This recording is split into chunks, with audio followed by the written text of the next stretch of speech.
The world really is so unfair. Do you know why? For those who don't know, there were inventions in the past that were so advanced and effective, but they were never realized. But why? The only answer I can give is that a lot of people were stepped on. Many powerful people were affected. And what's surprising is that the inventors and even their inventions disappeared together, vanishing like a bubble. But what exactly did they invent? One of these is a machine that can cure cancer. There's also an invention that can run a vehicle using only water. And those are just some of the things we'll discuss in this video. But before we start, don't forget to like and subscribe to our channel. This is a big help for us content creators. Thank you very much, and now let's get started. The Water Engine is a play written by David Mamet about a young inventor who created a machine that can run engines using only tap water. It seems like a simple idea, but if it had come true back then, it could have changed everything. How we eat, how we move, and how we live. Just imagine a machine powered not by gasoline or electricity, but by ordinary water. No smoke, no pollution, no expenses.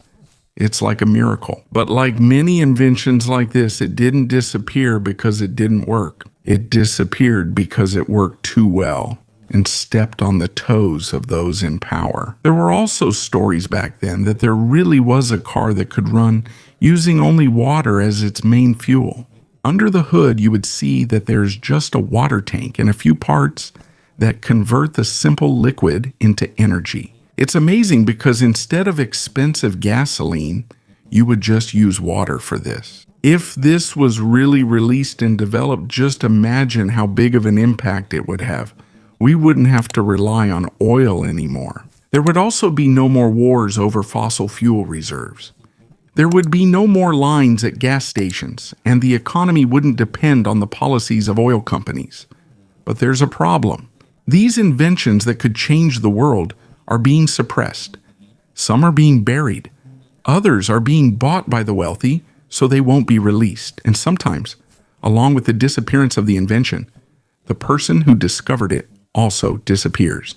Because this kind of technology won't just change science. It's also a big threat to those who secretly control the world. The Ogle carburetor. In 1977, during the oil crisis and long lines at gas stations, a young mechanic from El Paso, Texas, invented a technology that could possibly change the world. He wasn't a scientist, he didn't wear a white lab coat, and he wasn't known in the academy. He was just Tom Ogle, 21 years old, but he had an idea that seemed almost impossible to others. According to him, he built a car that could run more than 100 miles on just 1 gallon of gasoline. It didn't use any special fuel, and there was no complication. The engine was simple. Just a simple black box attached under the hood.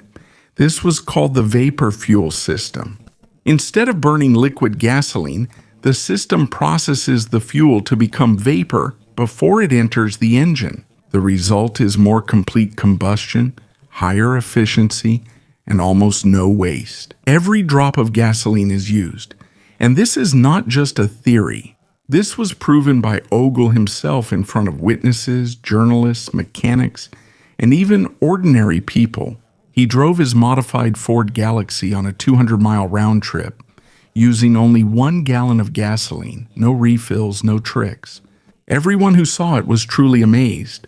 If you think about it, during an oil crisis, his invention seemed like hope, a way to break free from high prices and dependency on the oil industry. But we all know, an invention like this comes with risks. He quickly became famous, appeared on television and newspapers, and gave lectures with his diagram. But at the same time, bigger forces started to emerge. Investors approached him not to support him, but to buy and bury his invention into oblivion. He received big offers, really millions, but Ogle refused. He wanted it to remain open and available to everyone.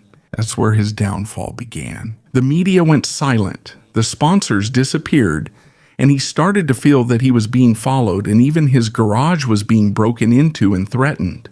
In 1981, he was found dead, and the official cause was an overdose of alcohol and painkillers. But according to his friends, he didn't drink, and just a few days before that, he was full of plans and excitement for the next test.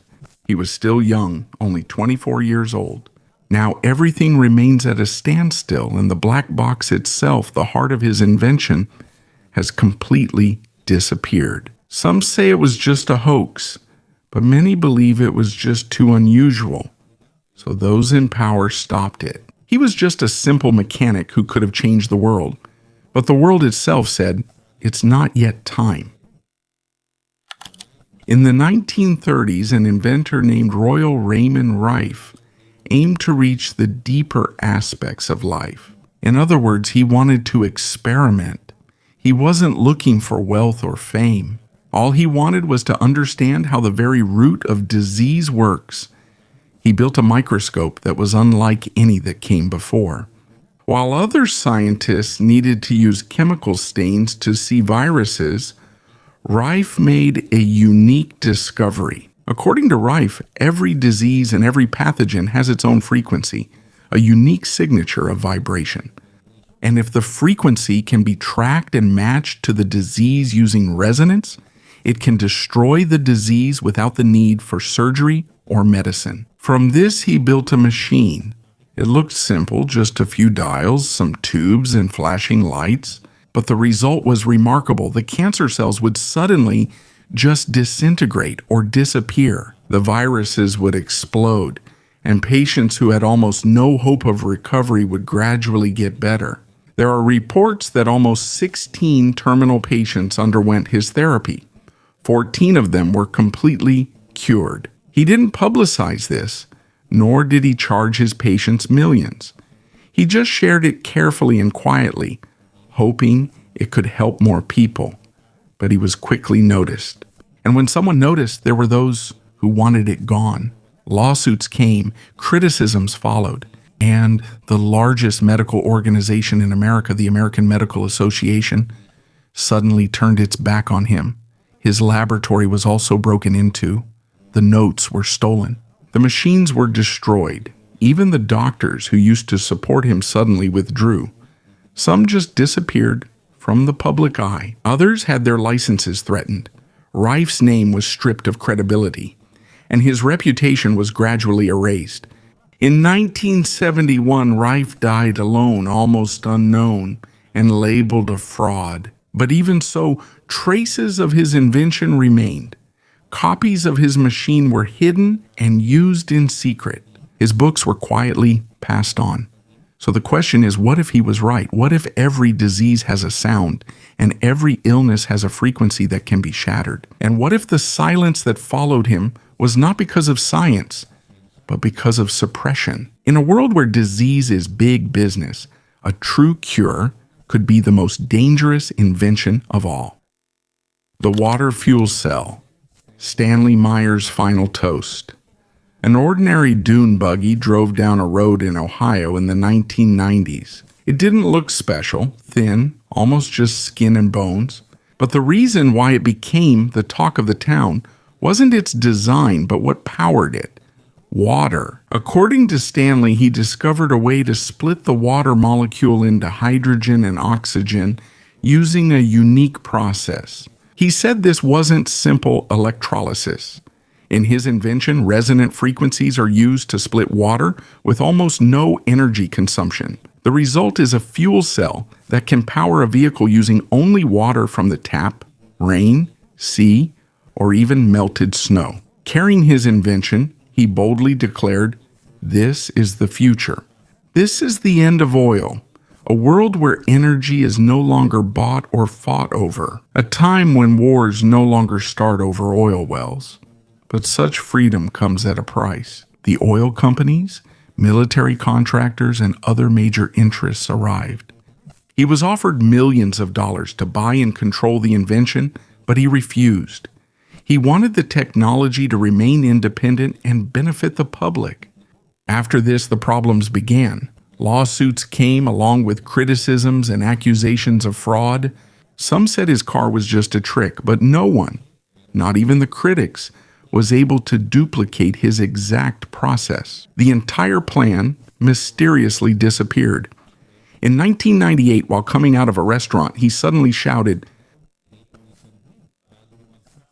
According to the official report, the cause of his death was a cerebral aneurysm.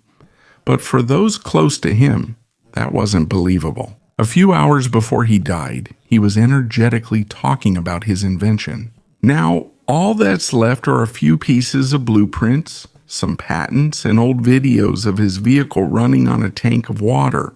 Some are trying hard to copy his fuel cell, but most have failed. And even without the complete design, his story remains alive. It's whispered in forums, passed on to inventors, and continues to give hope. Because if it's true, if it really worked, it's too dangerous for those who benefit from the old system. It didn't disappear because it didn't work. It disappeared because it might actually be the key to true freedom. Townsend Brown and the gravity that lifted dreams. Before rockets exploded and before satellites were sent into space, there was a quiet physicist who believed in a strange idea that gravity itself could be controlled, not just to fight it, but to bend and manipulate it using electricity. Thomas Townsend Brown was not a loud inventor. He was a naval physicist who loved to experiment.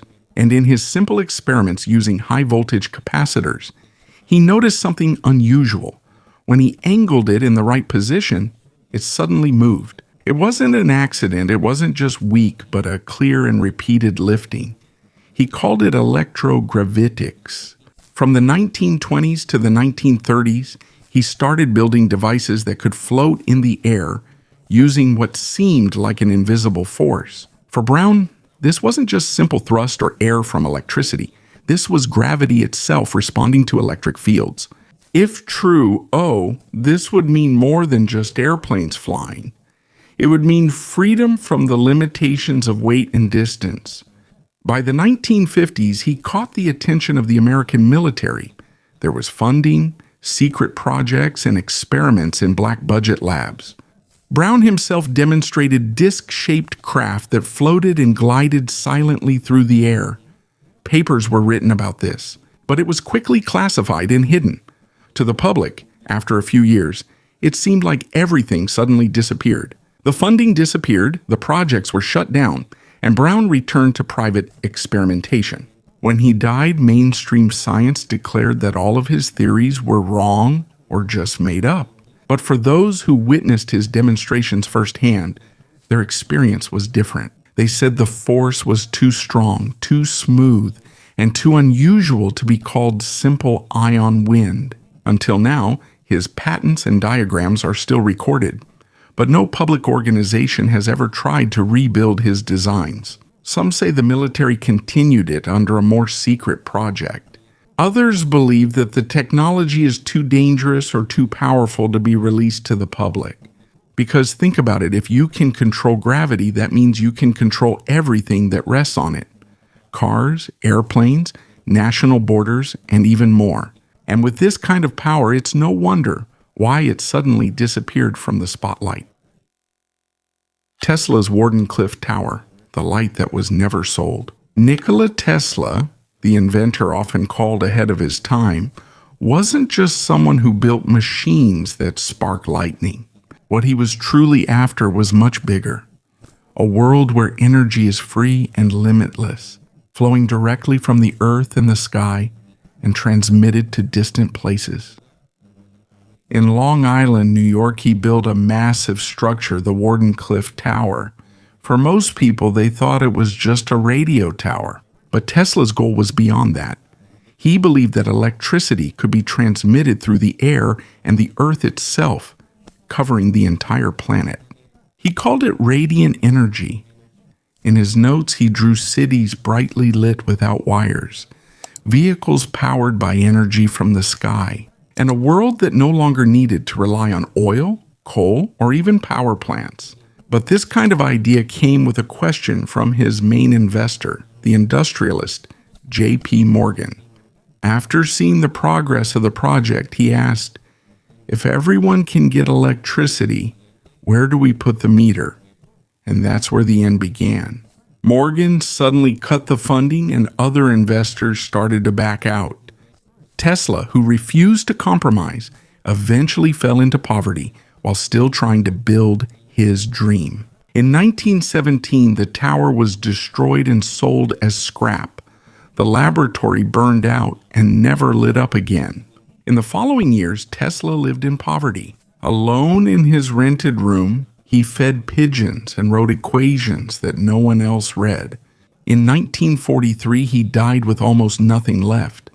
And upon his death, the government immediately seized all his notes and inventions. How many were released? Some remained hidden or were completely lost. He made many statements about the death ray, vibration weapons, and energy that could split the world. For some, these were the words of a madman. But for his fans, this was proof that he had ideas too powerful to be revealed. Today, the name Tesla can be seen on cars, batteries, and modern brands. But the real inventor and his tower remain a shadow in the history of energy. Because if it's true that he could give power to everyone for free, it means you would take away the power from those who sell it. And that is the secret that was never sold. Wilhelm Reich's Orgone accumulator, the energy that made you whole. Wilhelm Reich once stood beside Sigmund Freud, deeply studying the workings of the human mind. But he didn't stop at psychology. For Reich, the question was bigger. What is the force that truly gives life to everything? He called it Orgone energy. For him, this was not a metaphor or a symbol.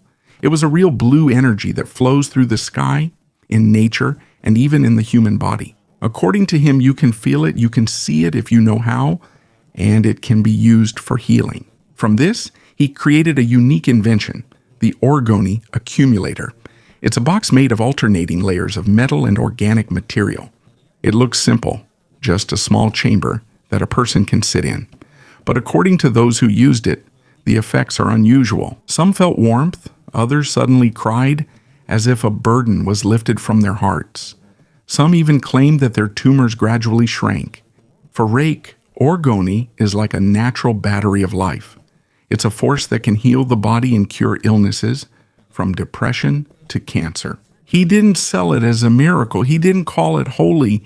He simply said that it works. But as often happens, whatever medicine can't explain is usually rejected, and whatever the government can't control is usually suppressed. The Food and Drug Administration came and they declared his devices useless and dangerous. He was ordered to stop making them. He refused. And from there, the series of raids began. His books were burned, his inventions destroyed, and his research was cut off.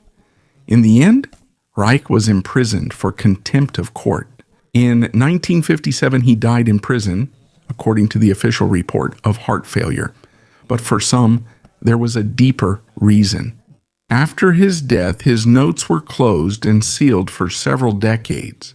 Today, some consider him no longer a scientist, but there are still those who believe what he saw was true. There are still people secretly making Orgone devices in basements and huts under the stars. Some swear that it still works, while others just laugh.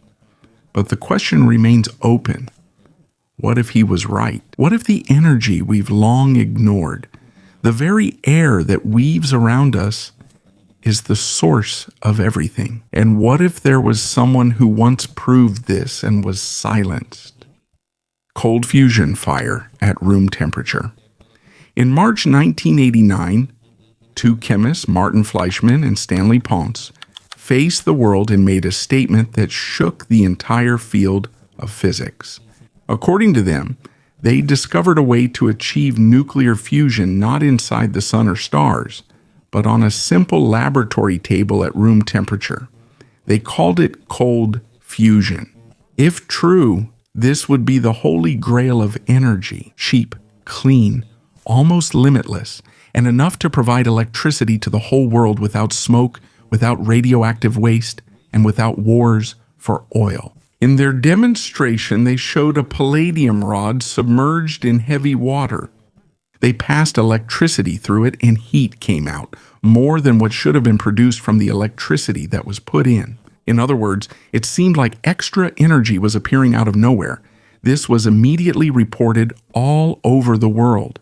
Headlines claimed that the era of fossil fuels was over, but behind the cameras, chaos began.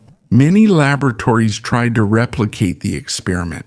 Some claimed they succeeded, but most failed to get the same result. The data became inconsistent and the reaction unstable. That's when the critics came in. They called it bad science junk and eventually a fraud. The names of Fleischmann and Ponce were gradually swallowed by shame. Their careers were destroyed. What was once called a breakthrough became an example of a mistake, but not everyone stopped. In secret conferences and in small basement labs, there were still scientists quietly experimenting. Some swore that they themselves saw the extra heat. They felt the evidence, but there was no sufficient funding, no journal willing to publish, and no university wanting to dance in dangerous territory. And until now, the whispers remain. What if this is true? What if it disappeared not because of failure, but because it was too successful for its time? Because if cold fusion is real, it doesn't just offer energy, it offers freedom. And freedom in a world built on dependence is one of the most dangerous things that can be offered. The hemp car, stronger than steel, greener than gas. In 1941, Henry Ford introduced a vehicle unlike any other. At first glance, it looked like an ordinary car. Boxy body, simple design, nothing flashy. But its secret lies in how it was made and what powers it. The body of the vehicle was not made of steel. Instead, it was made from hemp fibers, plant fibers processed to become a strong material.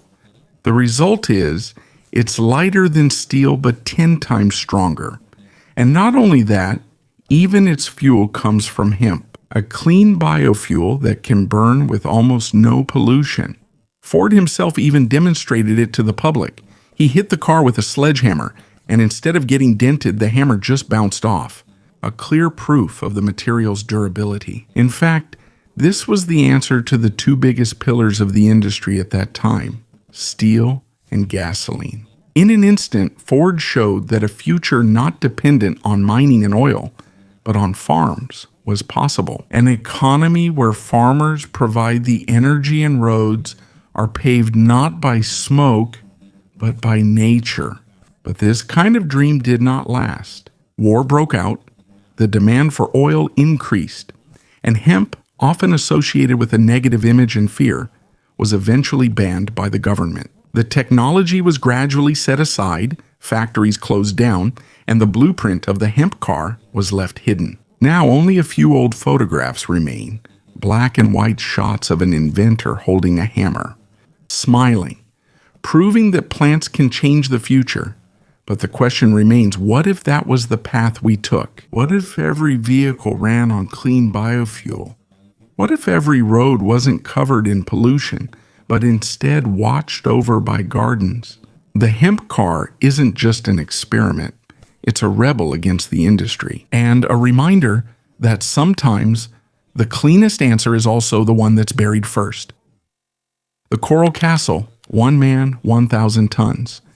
In Homestead, Florida, stands a fortress that seems to have come out of legend, the Coral Castle. It is made of more than 1,000 tons of limestone blocks, stones as big as buses and as heavy as large trucks. But the biggest mystery is that it was built by just one man. His name is Edward Leedskalnin. He was only 5 feet tall, thin, and frail. But over 3 decades, he single-handedly built an unshakable castle. He had no large cranes, no crew, and no modern machinery. He only worked at night in secret, while everyone else was asleep. Inside the Coral Castle, you'll find towers, thrones, celestial alignments, and even massive doors that can be rotated with just a finger. Each stone was cut and moved as if it weighed nothing. When he was asked how he did it, he simply answered, "I know the secrets of the pyramids." From then on, speculation began. Some say that a few young people saw how the stones seemed to float. Others believe that he used magnets, sound vibrations, or technologies that are even older than our recorded history. When he died, the coral castle was left behind as a monument of mystery. There were no blueprints, no clear records, only a few strange tools made of wood and wire. Even today, no one has been able to replicate what he did. In his notebooks, he wrote the idea that everything is made up of tiny magnets. And if you can control these, you can also control matter itself. For mainstream science, this is laughable. But the castle itself remains standing, strong, silent, and impossible to explain. And beyond science and mystery, there is another reason why he did this. He built the entire coral castle for the woman he loved. A young woman left him before they got married. Every stone is proof of his heartbreak, but it's also a testament full of dedication. Now, thousands of tourists visit, feeling the cold walls and wondering, how did one person do this alone? And what secret did he take to the grave? This is not just a monument of love and loss. It is a reminder that there are secrets in this world that are not easily explained. And sometimes the answer is not found in science, but in people who are willing to do the impossible.